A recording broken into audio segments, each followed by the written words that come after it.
Good morning. Sienna is getting ready to go to school. She got beautiful black tights, beautiful nice shirt, and she's looking all pretty with her flat tennis shoes. I have class in the afternoon, so I'm going to the gym as soon as I drop the kids from school.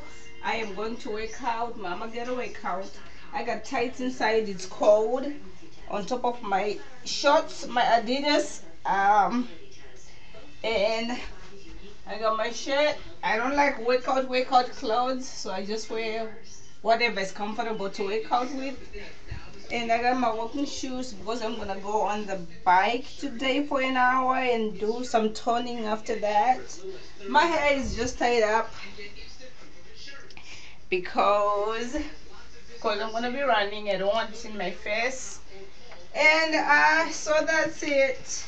There is Miss Bella. Say hi, Bella. The bed is not mad. Okay. Thank you very much. There is the camera lady, Alisa. She's wearing her jeans, her white belt, her cute little blue shirt, her black jacket. You guys have a blessed day. Thank you.